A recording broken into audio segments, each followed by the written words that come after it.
Hello everyone, welcome to Edupod SSLC. Keralam കാത്തിരുന്ന social സയൻസിന്റെ പ്രഡിക്ഷനുമായി നമ്മൾ എത്തിയിരിക്കുകയാണ്.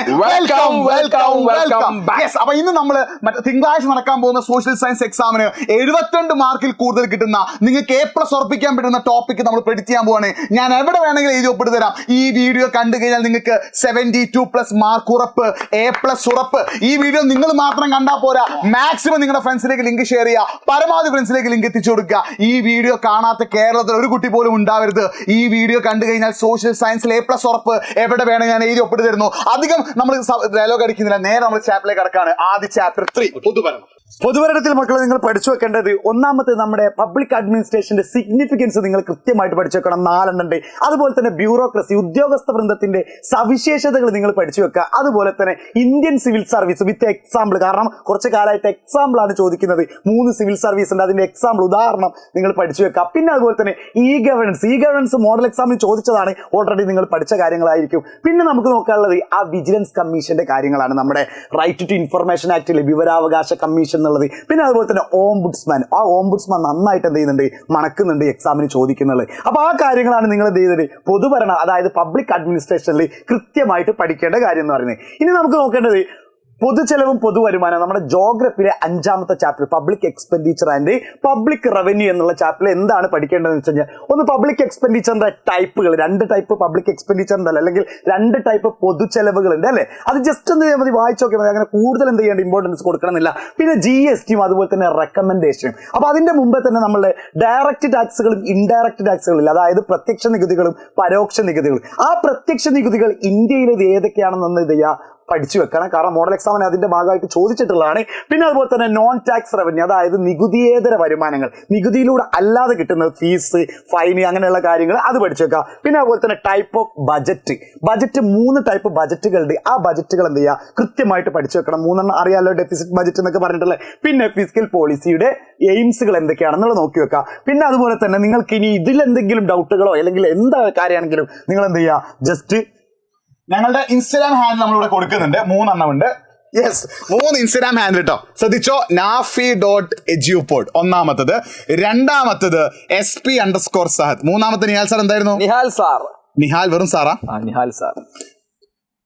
ഈ 3 ഇൻസ്റ്റാഗ്രാം ID നിങ്ങൾ ഒന്ന് ഫോളോ ചെയ്ത് വെച്ചാൽ, കാരണം നിങ്ങൾക്ക് സ്റ്റഡി ടിപ്പ് വേണം, മോട്ടിവേഷൻ വേണം, എന്ത് വേണമെങ്കിലും ഇതിൽ 3 ഏതൊരു മെസ്സേജ് അയച്ചാലും നമ്മൾ എന്ത് ചെയ്യും, റിപ്ലൈ ചെയ്തു. അപ്പൊ nafi.edupod, SP_Sahad, നിഹാൽ സാർ, ഇത് 3 നിങ്ങൾ എന്ത് ചെയ്യുക, ഒന്ന് ഫോളോ ചെയ്ത് വെക്കുക. 3 നിങ്ങൾ സെറ്റ് ആക്കി വെക്കുക. ഇത് വളരെ വളരെ ഇമ്പോർട്ടൻ്റ് ആണ്, ഒന്ന് ഫോളോ ചെയ്ത് വെച്ചോട്ടോ. ഓക്കെ, നെക്സ്റ്റ് അടുത്തത് ഹിസ്റ്ററി.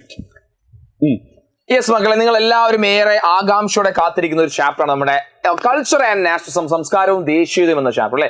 ഈ ചാപ്റ്റർ മിക്കവാറും നിങ്ങൾ എക്സാമിന് ചോദിക്കാൻ വേണ്ടി പോകുന്ന ഒരു മാസ്റ്റർ ഫോളോയിങ് ആയിരിക്കും. മാസ്റ്റർ ഫോളോയിങ് ഏതാ നിഹാൽ സാറേ? പക്ക പിടിച്ചോ, ആ മാസ്റ്റർ ഫോളോയിങ് ചോദിക്കാൻ വേണ്ടി പോകുന്ന ടോപ്പിക്കാ. മിക്കവാറും ഒരു 90% നിങ്ങൾ എക്സാമിന് ചോദിക്കുക നമ്മുടെ ലിറ്ററേച്ചർ ആൻഡ് ആർട്ട്. നമ്മുടെ എഴുത്തുകാരുണ്ടല്ലോ, കവികളുണ്ട്, ആന നമ്മുടെ എഴുതാരോ, അതുപോലെ ബങ്കിം ചന്ദ്ര ചാറ്റർജി, അതെ, അതുപോലെ തന്നെ വന്ദേ മാതരം അല്ലെങ്കിൽ ഭാരത് മാത, ഇതൊക്കെ ആരാണ് എഴുതിയത്? ഭാരത് മാത അതിന്റെ പെയിന്റിങ് ആരാണ് വരച്ചത്? അപ്പൊ ലിറ്ററേച്ചർ ആർട്ട് നന്നായി പഠിച്ചു അവിടെ നിന്നായിരിക്കും എന്ത് ചോദിക്കുക, ഈ ചാപ്റ്ററിൽ നിന്നാണ് മാസ്റ്റർ ഫോളോയിങ് എങ്കിൽ അവിടെ നിന്നായിരിക്കും ഏറ്റവും കൂടുതൽ സാധ്യത ചോദിക്കാൻ. അത് രണ്ടും പഠിച്ചു വെച്ചോ, അതൊരു പ്രഡിക്ഷനായി തന്നെ കണക്കൂട്ടി. ഇനി ബൈ ചാൻസ് ഇനി എങ്ങാനും ആ ഒരു മാസ്റ്റർ ഫോളോയിങ് അല്ല ഈ ചാപ്റ്റർ ചോദിച്ചെങ്കിൽ പിന്നെ ചോദിക്കാനുള്ള സാധ്യത നമ്മൾ ന്യൂസ് പേപ്പറിന്റെ റോളിംഗ് എക്സാമിന് ചോദിക്കും. Rajaram Mohan Roy, very very important. Rajaram Mohan Roy is very important, പഠിച്ചു വെക്കുക. അതുപോലെ എന്താണ്, പിന്നെ social evils abolished by the British, ഇത്രയും കാര്യങ്ങൾ പലപ്പോഴും എക്സാമിന് ചോദിക്കുക. ബൈ ചാൻസ് ചോദിച്ചില്ലെങ്കിൽ പിന്നെ ഏതാ, അത് നമ്മുടെ മാസ്റ്റർ ഫോളോയിങ് ആയിരിക്കും. നോട്ട് ചെയ്ത് വെക്കുക. റെഡി? അടുത്തത് India the land of diversity എന്നുള്ള ചാപ്റ്റർ. അതിൽ 3 മാർക്ക് മാപ്പാ ചോദിക്കുക. മാപ്പിന്റെ സെപ്പറേറ്റ് വീഡിയോ നമ്മുടെ ചാനൽ നമ്മൾ അപ്ലോഡ് ചെയ്തിട്ടുണ്ട്. മാപ്പ് കഴിഞ്ഞാൽ പിന്നെ ചോദിക്കാൻ ചാൻസ് ഉള്ളത് ഹിമാദ്രി, ഹിമാചൽ, ശിവാലിക്സ്, ഇതിൽ ഏതെങ്കിലും ഒന്നിന്റെ ഫീച്ചർ നിങ്ങൾ പഠിച്ചു വെക്കണം. ഇതിൽ 3 ഏതെങ്കിലും ഒന്ന് ചോദിക്കും. പിന്നെ Himalayan reverse, peninsula reverse, Himalaya നദികൾ, ഉപദ്വീപീയ നദികൾ, ഇതിന്റെയും സവിശേഷ ചോദിച്ചു വെക്കും. ഇത് 2 ഏതെങ്കിലും ഒന്ന് പഠിച്ചു വെക്കണം കേട്ടോ. പിന്നെ ഇത്തവണത്തെ മോഡൽ എക്സാമിന് ചോദിച്ച ക്വസ്റ്റൻ ആണ് significance of north and mountains, ഉത്തര പർവ്വത മേഖലയുടെ പ്രാധാന്യം. അപ്പൊ പലർക്കുള്ള ഡൗട്ടാണ്, മോഡൽ എക്സാമിന് ചോദ്യങ്ങൾ പബ്ലിക് എക്സാമിന് ചോദിക്കുമോ? ചോദിക്കും. ഒരു 5-6 ക്വസ്റ്റൻസ് മോഡൽ എക്സാമിന് ചോദിച്ചത് അതേപോലെ പബ്ലിക് എക്സാം റിപ്പീറ്റ് ചെയ്യാറുണ്ട്, പഠിച്ചു വെച്ചോ. പിന്നെ പെനിൻസുല പ്ലേറ്റ്, ഉപദ്വീപീയ പീഠഭൂമിയുടെ ഫീച്ചേഴ്സും അവിടുത്തെ സോയിൽ അഥവാ മണ്ണും. പിന്നെ കോസ്റ്റൽ പ്ലെയിൻ, ഒന്നെങ്കിൽ വെസ്റ്റ് അല്ലെങ്കിൽ ഈസ്റ്റ് കേട്ടോ, ഒന്നെങ്കിൽ പടിഞ്ഞാറൻ തീരസമുദ്രം അല്ലെങ്കിൽ കിഴക്കൻ തീരസമുദ്രം, 2 ഏതെങ്കിലും ഒന്ന് എക്സാമിന് ചോദിക്കും. പിന്നെ സീസൺസിൽ ഇത് 2 മാത്രം പഠിച്ചാൽ, നോർത്ത് ഈസ്റ്റ് മൺസൂൺ മീൻ, വടക്ക് കിഴക്കൻ മൺസൂൺ കാലവും അതേപോലെ തന്നെ വിന്റർ സീസൺ ശൈത്യകാലം, അതിൽ വെസ്റ്റേൺ ഡിസ്റ്റർബൻസ് പശ്ചിമ അസ്വസ്ഥത പഠിച്ചു വെച്ചിട്ടോ. അടുത്ത ചാപ്റ്റർ. വീണ്ടും മക്കളെ നമ്മൾ ഹിസ്റ്ററിയിലേക്ക് വരികയാണ്. സ്ട്രഗിൾ ആൻഡ് ഫ്രീഡം ആണ് അടുത്ത ചാപ്റ്റർ. സ്ട്രഗിൾ ആൻഡ് ഫ്രീഡം കഴിഞ്ഞ എക്സാമിന് ചോദിച്ച ചോദ്യം ഓർമ്മയുണ്ടോ? കഴിഞ്ഞ എക്സാമിന് 4 മാർക്കിന് ചോദ്യമായി ചോദിച്ചത് features of non corporation movement ആയിരുന്നു അല്ലെ. നോൺ കോപ്പറേഷൻ മൂവ്മെന്റ് ഫീച്ചേഴ്സ് ആണ് എക്സാമിന് ചോദിച്ചത്. അപ്പോൾ ആ ടൈപ്പ് ഓഫ് ഒരു ചോദ്യമാണ് നിങ്ങൾ എവിടെ നിന്ന് എക്സ്പെക്ട് ചെയ്യുന്നത്, പബ്ലിക് എക്സാമിന് ഈ ചാപ്റ്ററിന് എക്സ്പെക്ട് ചെയ്യുന്നത്. അതിൽ ഏറ്റവും കൂടുതൽ വരാൻ സാധ്യതയുള്ള ചോദ്യം പിടിച്ചോ. That means salt as A powerful weapon. എന്താണ് നമ്മുടെ ഉപ്പിനെ ഒരു ശക്തമായ സമരായുധമാക്കിയെടുക്കാൻ മഹാത്മാഗാന്ധി എടുക്കാനുള്ള കാരണം എന്ത്? വളരെ സാധ്യതയുള്ള ചോദ്യമാണ്. ഇനി അതും ചോദിച്ചില്ലെങ്കിൽ പിടിച്ചോ, അതും ചോദിച്ചില്ലെങ്കിൽ മക്കളെ പിടിച്ചോ. INA ആൻഡ് സുഭാഷ് ചന്ദ്രബോസ്, INAയുടെയും സുഭാഷ് ചന്ദ്രബോസിന്റെയും റോൾ മക്കളെ എക്സാമിന് നിർബന്ധമായി നിങ്ങൾ ഈ ചാപ്റ്റർ പഠിച്ചേക്കണം. 4 മാർക്കിൽ ചോദ്യമായി അത് വളരെയധികം ചോദിക്കാൻ സാധ്യതയുള്ള ഒരു ചോദ്യമാണ്. ഈ രണ്ടെണ്ണമാണ് ഏറ്റവും കൂടുതൽ ഇമ്പോർട്ടന്റ് നിങ്ങൾ കൊടുത്ത് പഠിക്കേണ്ടത്. അതുപോലെ തന്നെ ഈ ചാപ്റ്റർ എന്ത് ചോദിക്കും, നിങ്ങൾക്ക് 1 വേർഡ് ചോദ്യം ചോദിക്കും, MCQ ടൈപ്പ് ചോദ്യം ചോദിക്കും. MCQ ഏതാ ചോദിക്കുക? ഞാൻ ചോദിക്കട്ടെ, നിങ്ങളോട് എക്സാമിന് ചോദിക്കുന്ന സുഭാഷ് ചന്ദ്രബോസിനെ പറ്റിയുള്ള ഒരു ചോദ്യമാണ്, അല്ലെങ്കിൽ ആൾട്ടർനേറ്റീവ് പാത്ത് എന്നാണ് 4 മാർക്കിന്റെ ചോദ്യം വരുന്നതെങ്കിൽ ഒരു സംശയം വേണ്ട, MCQ ചോദിക്കുക മഹാത്മാഗാന്ധിയുടെ ഭാഗത്ത് നിന്ന്. അതായത് ഏർലി സ്ട്രഗിൾസ് എന്നോ അല്ലെങ്കിൽ നമ്മുടെ നോൺ കോപ്പറേഷൻ മൂവ്മെന്റോ ഖിലാഫത്ത് മൂവ്മെന്റ് അവിടെ നിന്നൊക്കെ ആയിരിക്കും എന്ത് MCQ ഉണ്ടാവും. അപ്പോൾ ആ രീതിയിൽ 2 മേഖലയ്ക്ക് നിങ്ങൾ ഇമ്പോർട്ടൻസ് കൊടുത്ത് എന്ത് ചെയ്യണം, നിങ്ങൾ പഠിച്ചിരിക്കണം. അതിന്റെ ഒരു സ്ട്രാറ്റജി അങ്ങനെ ആ രീതിയിൽ നിങ്ങൾ എന്ത് ചെയ്യണം, അതിനെ മനസ്സിലാക്കി വെക്കുക. റെഡി? അടുത്തത് 8ാമത്തെ ചാപ്റ്റർ ആണ്. ഇതിൽ 1 മാർക്ക് മാപ്പും പോകും, 1 മാർക്ക് 1 വേർഡും പോകും. ബാക്കി 3 മാർക്കിന്റെ ചോദ്യങ്ങൾ ചോദിക്കാൻ ചാൻസ് ഉള്ളത് ഒന്നാമത് ക്രോപ്പിംഗ് സീസൺസ് ആട്ടോ. അപ്പൊ ഇതില് ഖാരിഫ് റാബി സെയ്ദ് ഇതിൽ ഏതെങ്കിലും ഒന്നിന്റെ ഫീച്ചറേ ചോദിക്കുള്ളൂ. പിന്നെ geographical condition required for food crops and cash crops അല്ലെ, റൈസ്, വീറ്റ്, മെയ്സ്, നെല്ല്, ചോളം, ഗോതമ്പ്, അങ്ങനത്തെ ഒരുപാട് വിളകളുണ്ടല്ലോ. ഓരോ വിളക്കും ആവശ്യമായ ടെമ്പറേച്ചർ, സോയില്, റെയിൻഫോൾ, മഴ, താപനില, മണ്ണ്, ഇത് 3 പഠിച്ചു വെക്കുക. അതിൽ ഏതെങ്കിലും ഒന്ന് എക്സാമിന് ചോദിക്കാറുണ്ട്. പിന്നെ ഇത്തവണത്തെ മോഡൽ എക്സാമിന് ചോദിച്ചത് ബോംബെയെ കുറിച്ചല്ല, മുംബൈ എന്തുകൊണ്ടാണ് കോട്ടോണോപോളിസ് വിളിക്കുന്നത്, അത് പബ്ലിക് എക്സാമിന് ചോദിക്കാൻ ചാൻസ് കുറവാണ്. ഇത് പഠിക്കാതെ പോലെ ഒന്ന് വായിച്ചു വെക്കുക. പിന്നെ ഇതിൽ ട്രാൻസ്പോർട്ടേഷനിൽ ഈ ഒരു ചോദ്യം മിക്കവാറും ഇത്തവണത്തെ പബ്ലിക് എക്സാമിന് ചോദിക്കാൻ ചാൻസ് ഉള്ളത്. കാരണം അവസാനത്തെ 2 കൊല്ലത്തെ പബ്ലിക് എക്സാമിന് ചോദിച്ചത് ഈ സെയിം ക്വസ്റ്റ്യൻ ഹാട്രിക് അടിക്കാനുള്ള ചാൻസ് കൂടുതലാട്ടോ. അഡ്വാൻറ്റേജസ് ഓഫ് വാട്ടർ ട്രാൻസ്പോർട്ടേഷൻ, ജലഗതാഗതത്തിന്റെ മേന്മകൾ. അതിന് പുറമെ നിങ്ങൾ പഠിക്കേണ്ടത് ടൈപ്സ് ഓഫ് റോഡ്സ്, വിവിധ തരത്തിലുള്ള റോഡുകൾ പഠിച്ചു വെക്കണം. പിന്നെ കോൾ ആൻഡ് അയൺ ഓർ, കൽക്കരിയെ കുറിച്ചിട്ടും ഇരുമ്പയിനെ കുറിച്ചിട്ടും എന്ത് ചെയ്തേക്കാം, എക്സാമിന് ചോദിച്ചേക്കാം. ഇനി മറ്റൊരു ഇമ്പോർട്ടന്റ് ചാപ്റ്റർ ആണ് ഹിസ്റ്ററിയിൽ 8ാമത്തെ കേരള ടുവേർഡ്സ് മോഡേണിറ്റി. നിങ്ങൾക്ക് പലർക്കും ഒരു കൺഫ്യൂഷൻ, പലരും എനിക്ക് ഏറ്റവും കൂടുതൽ മെസ്സേജ് വന്നത് ഇതെന്താ കാട്ടൻ്റെ എന്നുള്ള ചോദ്യം. കാരണം ഒരുപാട് പഠിക്കാണ്ട് അല്ലേ. ഈ ചാപ്റ്റർ ഒരു പ്രത്യേകം എന്താ നിങ്ങൾക്ക് ശരിക്കും നമ്മൾ ഈ കേരള റിനൈൻസൻസ്, കേരള നവോത്ഥാനം എന്ന് പറയുന്ന ടോപ്പിക് ഉണ്ട്. അത് നിങ്ങൾ നമ്മൾ കേരള സിലബസ് പഠിക്കുന്ന ഏതൊരു കുട്ടി ആയിക്കോട്ടെ, അല്ലെങ്കിൽ നിങ്ങൾ കേരളത്തിന്റെ PSC പരീക്ഷ എഴുതാണെങ്കിലും അത് ഇവിടുന്ന് ഒരു ടോപ്പിക് ഒരു ചോദ്യം വരും, കേരള റിനൈൻസൻസ്, കേരള നവോത്ഥാനം. അത് നമ്മൾ അറിഞ്ഞിരിക്കേണ്ട കാര്യം. അത് വെച്ച് നോക്കുമ്പോൾ എക്സാമിന് ഏറ്റവും കൂടുതൽ സാധ്യത ചോദ്യം വരാനുള്ള സാധ്യത നിങ്ങൾക്ക് അതൊന്ന് വൈക്കം സത്യാഗ്രഹവും ഗുരുവായൂർ സത്യാഗ്രഹവുമാണ്. വൈക്കം സത്യാഗ്രഹം ആൻഡ് ഗുരുവായൂർ സത്യാഗ്രഹം രണ്ടും കേരളത്തിന്റെ നവോത്ഥാന മേഖലയിലെ ഒരു നാഴികക്കല്ല. ഓക്കെ. അപ്പോൾ കഴിഞ്ഞ എക്സാമിന് എന്ത് ചോദിച്ചു, ഗുരുവായൂർ സത്യാഗ്രഹം മോഡൽ എക്സാമിന് ചോദിച്ചു. അതുകൊണ്ട് ഗുരുവായൂർ സത്യാഗ്രഹം പബ്ലിക്കിന് ചോദിക്കൂല നമുക്ക് പറയാൻ പറ്റില്ല, അത് നിങ്ങൾക്ക് എക്സ്പെക്ട് ചെയ്യാം. അപ്പൊ ഗുരുവായൂർ സത്യാഗ്രഹവും വൈക്കം സത്യാഗ്രഹം നിങ്ങൾ അധികം ഇമ്പോർട്ടൻസ് നിങ്ങൾ പഠിച്ചു വെക്കണം. അതിന്റെ കൂടെ നിങ്ങൾ പഠിച്ചു വെക്കേണ്ടതാണ് ഏർലി സ്ട്രഗിൾ, പഴശ്ശി റിവോൾട്ട് പഠിച്ചു വെക്കണം. പഴശ്ശി റിവോൾട്ട് നിങ്ങൾ എന്ത് ചെയ്യണം, നിർബന്ധമായും പഠിച്ചിരിക്കണം. ഇതൊക്കെയാണ് ചോദിക്കാൻ സാധ്യത ഏറെയുള്ള ടോപ്പിക്. അതുപോലെ തന്നെ നമ്മുടെ തിരുവിതാംകൂർ, ട്രാവൻകൂറിൽ ഒരുപാട് മൂവ്മെന്റ്സ് നടന്നിട്ടില്ലേ. ട്രാവൻകൂർ നടന്ന മൂവ്മെന്റ്സ് ഏതൊക്കെയാ, മലയാളി മെമ്മോറിയൽ ഉണ്ട്, അതുപോലെ തന്നെ നിവർത്തന പ്രക്ഷോഭം, ഈഴവ മെമ്മോറിയൽ, ഇതും കൃത്യമായി നിങ്ങൾ എന്ത് ചെയ്യണം, പഠിച്ചിരിക്കും. കാരണം ഈ ചാപ്റ്ററിന്റെ ഇമ്പോർട്ടൻസ് അതാണ്. നവോത്ഥാനം അല്ലെങ്കിൽ റിനൈൻസൻസ് വിദ്യാർത്ഥികളിലേക്ക് എത്തിക്കുക. അത് നിങ്ങൾക്ക് അറിയോ ഇല്ലെന്ന് ടെസ്റ്റ് ചെയ്യലാണ് ഈ ചാപ്റ്ററിന്റെ മെയിൻ ഉദ്ദേശം. റെഡി? അടുത്ത ജോഗ്രഫിയിലെ 10ാമത്തെ ചാപ്റ്റർ ആണ്. 4 മാർക്കിന്റെ ഒറ്റ ക്വസ്റ്റ്യൻ മാത്രം ചോദിക്കുന്ന ചാപ്റ്റർ ആണ് ഇത്. അപ്പൊ 4 മാർക്കിൽ ഒറ്റ ക്വസ്റ്റ്യൻ ചോദിക്കാൻ ചാൻസ് ഉള്ളതായതുകൊണ്ട് തന്നെ ഇതിൽ ഈ ഒരു ക്വസ്റ്റ്യൻ, സാറ്റിസ്ഫാക്ഷൻ ഓഫ് കൺസ്യൂമർ, ഉപഭോക്താവിന് എപ്പോഴാണ് സംതൃപ്തി കിട്ടുക, ഈ ചാപ്റ്ററിൽ എല്ലാത്തിനും 4 പോയിന്റ് പഠിച്ചു വെക്കട്ടോ. പിന്നെ the circumstances of the consumers R exploited or cheated, ഉപഭോക്താവ് കബളിക്കപ്പെടുകയോ പറ്റിക്കപ്പെടുകയോ ചെയ്യുന്ന സന്ദർഭങ്ങൾ. ഇതിലെ ഏറ്റവും ഇമ്പോർട്ടന്റ് ഇതാണ്. ഇത്തവണത്തെ പബ്ലിക് എക്സാമിന് ചോദിക്കാൻ ചാൻസ് കൂടുതലുള്ള ക്വസ്റ്റ്യൻ കൺസ്യൂമർ പ്രൊട്ടക്ഷൻ ആക്ടിലെ റൈറ്റ്സ് ആട്ടോ, ഉപഭോക്തൃ സംരക്ഷണത്തിലെ അവകാശങ്ങൾ നിങ്ങൾ പഠിച്ചു വെക്കണം. പിന്നെ മോഡൽ എക്സാമിന് എന്ത് ചോദിച്ചു, ഗവൺമെന്റ് ഇൻസ്റ്റിറ്റ്യൂഷൻ, സർക്കാർ സ്ഥാപനങ്ങൾ ചോദിച്ചിട്ടുണ്ട്. ചിലപ്പോൾ അത് തന്നെ പബ്ലിക്കിന് റിപ്പീറ്റ് ചെയ്തേക്കാം. പിന്നെ ഇതിൽ ചോദിക്കുന്ന വളരെ ഇമ്പോർട്ടന്റ് ക്വസ്റ്റ്യൻസ് അതർ ആക്ട്സ്, മറ്റു നിയമങ്ങളാണ്. ഈ കൺസ്യൂമർ പ്രൊട്ടക്ഷൻ ആക്ട്, ഉപഭോക്തൃ സംരക്ഷണ നിയമത്തിന് പുറമെ വേറെയും ചില നിയമങ്ങളുണ്ടോ. അപ്പൊ ഈ നിയമങ്ങൾക്ക് നിങ്ങൾ നല്ല ഇമ്പോർട്ടൻസ് കൊടുക്കുക. പിന്നെ സിമ്പിൾസ്, വളരെ റെയർ ആയിട്ട് മാത്രം എക്സാമിൽ ചോദിക്കുന്ന സംഭവമാണത് സിമ്പിൾസ് അഥവാ ചിഹ്നങ്ങൾ. ഇത്രയുമാണ് ജോഗ്രഫിയിലെ 10ാമത്തെ ചാപ്റ്റർ നിങ്ങൾക്ക് പഠിക്കാനുള്ളത്. ഇനി ഹിസ്റ്ററിയിലെ 11. Yes, again sociology, what and mind, സമൂഹശാസ്ത്രം എന്തിനുള്ള ചോദ്യം. നിങ്ങൾക്കറിയാം വെറും 3 മാർക്കിന്റെ ചോദ്യമാണ് ചോദിക്കുക അല്ലേ. പക്ഷെ കഴിഞ്ഞ മോഡൽ എക്സാമിന് ചോദിച്ച ചോദ്യം ഒരുപാട് വർഷം മുന്നേ ചോദിച്ചൊരു ചോദ്യമാണ്. അതാണ് നമ്മൾ ഒരു ഇന്റർവ്യൂ നടത്തുന്ന സമയം നമ്മൾ ശ്രദ്ധിക്കേണ്ട കാര്യങ്ങളൊക്കെ പറ്റില്ല. ബേസിക്കലി ഒരു സിമ്പിൾ ചാപ്റ്റർ ആണ്. നന്നായി ഒരു ടെക്സ്റ്റ് ബുക്ക് വായിക്കുന്ന ഒരു കുട്ടിക്ക് എളുപ്പത്തിൽ ആൻസർ ചെയ്യാൻ പറ്റുന്ന ഒരു ചോദ്യങ്ങൾ ഈ ചാപ്റ്റർ ചോദിക്കും. എന്നാൽ നമ്മൾ ഏറ്റവും കൂടുതൽ ഇമ്പോർട്ടൻസ് കൊടുക്കേണ്ടത് നിങ്ങൾ പബ്ലിക് എക്സാമിന് ചോദിക്കാൻ സാധ്യത എന്നത് നമ്മൾ കൊടുക്കേണ്ട ടോപ്പിക് ഏതാ, അത് ഈ പറയുന്ന ഒബ്സർവേഷൻ, നിരീക്ഷണമാണ്. 2 തരം ഒബ്സർവേഷൻ നമുക്കുണ്ട്. ഏതൊക്കെയാണ്? പിന്നെ പാർട്ടിസിപ്പന്റ് ഒബ്സർവേഷൻ ഉണ്ട്, നോൺ പാർട്ടിസിപ്പന്റ് ഒബ്സർവേഷൻ, പങ്കാളിത്ത നിരീക്ഷണവും പങ്കാളിത്ത രഹിത നിരീക്ഷണവും. രണ്ടും ഇമ്പോർട്ടന്റ് ആണ്, രണ്ടും പഠിച്ചു വെക്കുക. അതുപോലെ തന്നെ പിന്നെന്താണ് മെത്തേഡ്സ് ഓഫ് സ്റ്റഡിങ് സോഷ്യോളജി. ആ മെത്തേഡ് ഓഫ് സ്റ്റഡിങ് സോഷ്യോളജി ഏതൊക്കെ വരുന്നുണ്ട്? Social survey, interview, observation, case study അല്ലേ? ഇതിനെപ്പറ്റി ഇതിൽ ഏതെങ്കിലും ഒന്നിനെ പറ്റി എക്സാമിന് ചോദിക്കാൻ സാധ്യത. അത് ഏറ്റവും കൂടുതൽ ഇമ്പോർട്ടൻസ് ഞാൻ കൊടുക്കുന്ന ഏതാ? ഞാൻ കൊടുക്കുന്ന ഇമ്പോർട്ടൻസ് ഒബ്സർവേഷൻ ആയിരിക്കും. നിങ്ങൾ കൃത്യമായ ഒബ്സർവേഷനെ പറ്റി നിങ്ങൾ എന്ത് ചെയ്യണം? ഒന്ന് മനസ്സിലാക്കി ഡീപ്പായി നിങ്ങൾ പഠിച്ചു നോക്കുക. കേസ് സ്റ്റഡി വേണമെങ്കിൽ ചോദിച്ചേക്കാം, എളുപ്പമാണ്. ഇതിൽ എന്ത് ചോദിച്ചാൽ നിങ്ങൾക്ക് എഴുതാൻ സാധിക്കും. അപ്പോൾ ഈ ഒബ്സർവേഷൻ നിങ്ങൾ എന്ത് ചെയ്യുക? ചെറിയൊരു പ്രാധാന്യം കൊടുക്കുക. മറ്റേത് കൊടുക്കേണ്ടതല്ല, ചെറിയൊരു പ്രാധാന്യം നിങ്ങൾ ഒബ്സർവേഷൻ എന്ത് ചെയ്യുക? നിങ്ങൾ കൊടുക്കുക. റെഡി? അടുത്ത മക്കളെ, നിങ്ങൾ എല്ലാവരും ആകാംക്ഷയോടെ കാത്തിരിക്കുന്ന, ഒന്നും പഠിച്ചില്ലെങ്കിലും എസ് ഏതാണ് സാറേ വേണ്ടത് എന്നാണ് നമ്മൾക്ക് അറിയേണ്ടത് അല്ലെ? എസ് ഒരു സ്പെഷ്യൽ വീഡിയോ, സെപ്പറേറ്റ് വീഡിയോ എന്തായാലും നിങ്ങൾക്ക് വരും. ഓക്കെ, എന്നാൽ നമ്മൾ ചെറിയൊരു പ്രഡിക്ഷൻ എന്ന രീതിയിൽ ഇത് നമുക്ക് പറയാം. അമേരിക്കൻ റവല്യൂഷൻ എവിടെ ചോദിച്ചു? നമ്മുടെ മോഡൽ എക്സാമിന് ചോദിച്ചു, അമേരിക്കൻ ചോദിച്ചില്ലേ? അപ്പൊ പബ്ലിക് എക്സാമിന് മിക്കവാറും ചോദിക്കാൻ സാധ്യത that will be our Chinese revolution ആയിരിക്കും, ചൈനീസ് വിപ്ലവമായിരിക്കും പബ്ലിക് എക്സാമിന് ചോദിക്കാൻ സാധ്യത. വാട്ട് എവർ ഇറ്റ് ഈസ്, ഒരു സെപ്പറേറ്റ് വീഡിയോ ഇതുമായി ബന്ധപ്പെട്ട നമ്മുടെ ഈ പറയുന്ന എസ്ഐയുമായി ബന്ധപ്പെട്ട സെപ്പറേറ്റ് വീഡിയോ എന്ത് ചെയ്യും നമ്മൾ വേറെ ചെയ്യും. എന്നാൽ നിങ്ങൾ ഏറ്റവും കൂടുതൽ ഇമ്പോർട്ടൻസ് പഠിച്ചു വെക്കുക രണ്ട് വിപ്ലവങ്ങളോ. ഒന്ന് ചൈനീസ് വിപ്ലവം നിങ്ങൾ നോട്ട് ചെയ്ത് വെക്കുക, അതുപോലെ ഫ്രഞ്ച് വിപ്ലവം നിങ്ങൾ പഠിച്ചു വെക്കുക. ഇത് രണ്ടിലും ഏതെങ്കിലും ഒന്നായിരിക്കും നിങ്ങളുടെ പബ്ലിക് എക്സാമിന് കൂടുതൽ സാധ്യതയെന്നേ പറയുന്നുള്ളൂ. റെഡി? അടുത്തത് ഇന്ത്യ ആഫ്റ്റർ ഇൻഡിപെൻഡൻസ്.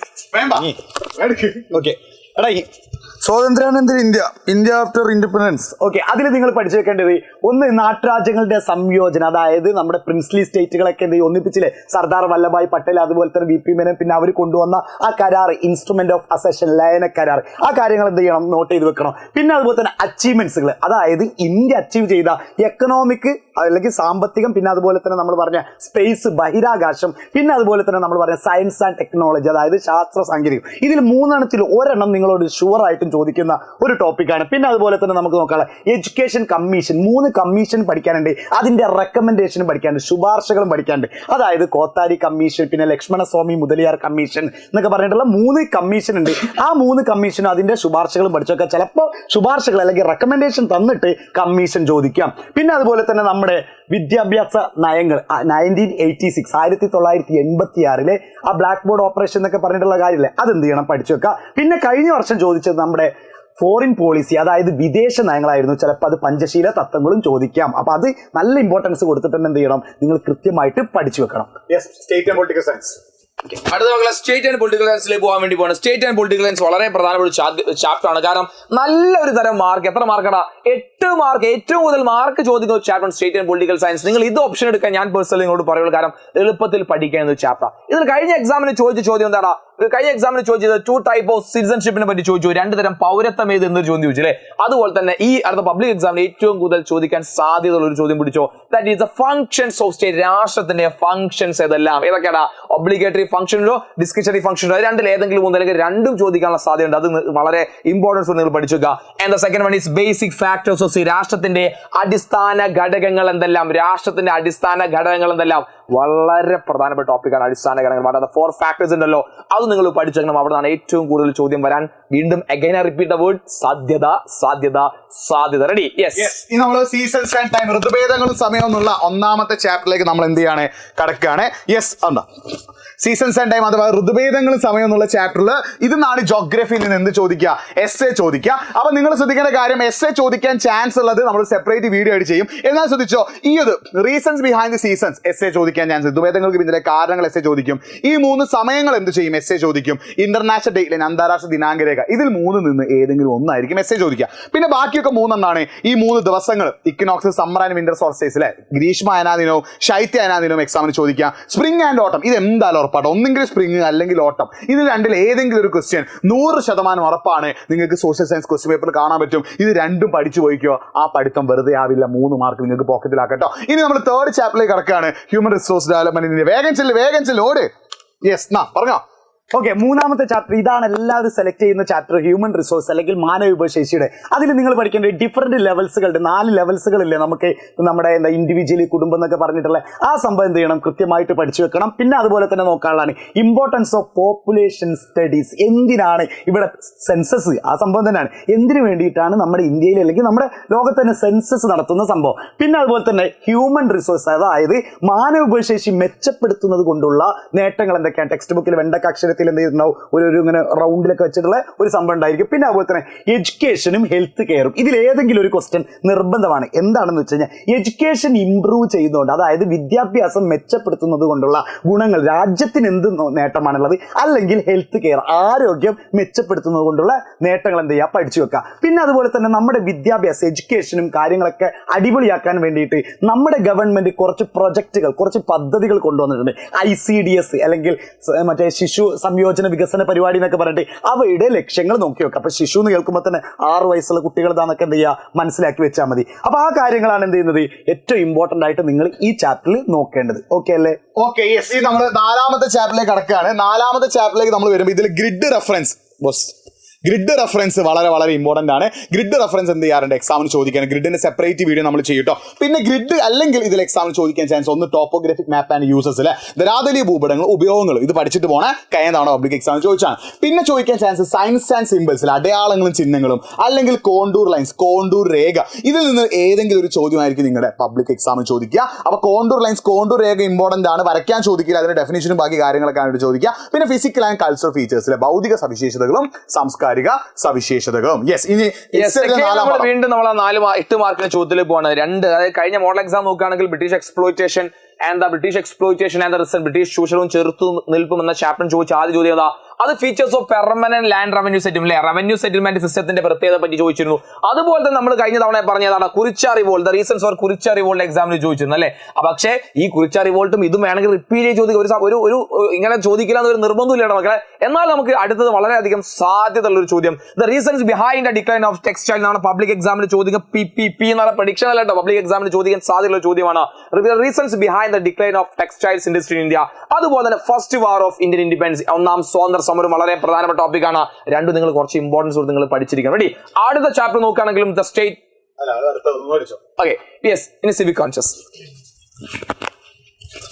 ഓക്കെ, ഇതും നിങ്ങൾക്ക് ഏറ്റവും വേണ്ടപ്പെട്ട ചാപ്റ്ററാണ്. കാരണം 8 മാർക്കിനാണ് ഈ ചാപ്റ്ററിന് ചോദിക്കുന്നുണ്ടാവുക. ഇതിൽ 2 ക്വസ്റ്റ്യൻ നിങ്ങൾ ഏറ്റവും ഇമ്പോർട്ടന്റ് ആയിട്ട് കൊടുക്കണം. കാരണം എന്താണ് ഇത്ര പ്രാധാന്യം കൊടുക്കേണ്ടതെന്ന് പറഞ്ഞാൽ, 1ാമത്തെ കാര്യം എന്ന് പറഞ്ഞാൽ ഒന്നും വേണമെന്നില്ല, പക്ഷെ എന്നാലും പെണ്ണ് ചോദിച്ചതാണ്. ഓക്കെ, അപ്പൊ എന്താണെന്ന് വെച്ചാൽ നമ്മുടെ ഈ സിവിക് കോൺഷ്യസ്നസ്, അതായത് പൗരബോധം നിർണ്ണയിക്കുന്ന കുറച്ച് ഫാക്ടേഴ്സ് ഉണ്ട്, ഘടകങ്ങളുണ്ട്. ആ ഫാമിലി, എഡ്യൂക്കേഷൻ, അസോസിയേഷൻ, സംഘടന, മാധ്യമങ്ങൾ, പിന്നെ അതുപോലെ തന്നെ നമ്മൾ പറഞ്ഞ കുടുംബം, ഇവരുടെ കാര്യങ്ങൾ നിങ്ങൾ നിർബന്ധമായിട്ട് പഠിച്ചോ. ഒന്ന് ഫാമിലി, എഡ്യൂക്കേഷൻ, സംഘടനകൾ, ഇതൊക്കെ എന്ത് ചെയ്യണം, ഏറ്റവും ഇമ്പോർട്ടന്റ് ആയിട്ട് പഠിച്ചു വെക്കേണ്ട സംഭവങ്ങളാണ്. പിന്നെ നമ്മൾ നോക്കേണ്ടത് നമ്മൾ നേരിടുന്ന വെല്ലുവിളികൾ, അതായത് സിവിക് കോൺഷ്യസ്നസ് നേരിടുന്ന ചലഞ്ചസ് എന്തൊക്കെയാണ്, ഇതിനെ ഓവർകം ചെയ്യാൻ എന്തൊക്കെ കാര്യങ്ങൾ ചെയ്യണം. നമ്മൾ തന്നെ നമ്മുടെ പരിപാടികളൊക്കെ സ്വയം ക്രിറ്റിസൈസ് ചെയ്യാന്നൊക്കെ പറഞ്ഞ ഒരു പോയിന്റുകളില്ലേ, അതെന്ത് ചെയ്യണം, പഠിച്ചു വെക്കണം. അതാണ് ആ ചാപ്റ്ററിൽ 4 മാർക്കിനായിട്ട് ചോദിക്കുന്ന കുറച്ച് ക്വസ്റ്റ്യൻസ്. യെസ്, പിന്നെ 4ാമത്തെ ചാപ്റ്ററിന്റെ പേരാണ് 6ാമത്തെ ചാപ്റ്റർ. വളരെ റെയർ ആയിട്ട് മാത്രം ആൾക്കാർ പഠിക്കുന്ന ഒരു ചാപ്റ്ററാണ് ഈ 6ാമത്തെ ചാപ്റ്റർ. 4 മാർക്കിനാണ് ചോദിക്കുക. അപ്പൊ നിങ്ങൾ മനസ്സിലാക്കി വെക്കേണ്ട കാര്യം, ഇത്രയും ടോപ്പിക് നിങ്ങൾ എന്ത് ചെയ്യണം, ഇതിൽ പഠിച്ചു വെക്കണം. ഒന്ന് റിമോട്ട് സെൻസിംഗ് ആൻഡ് ക്ലാസിഫിക്കേഷൻ,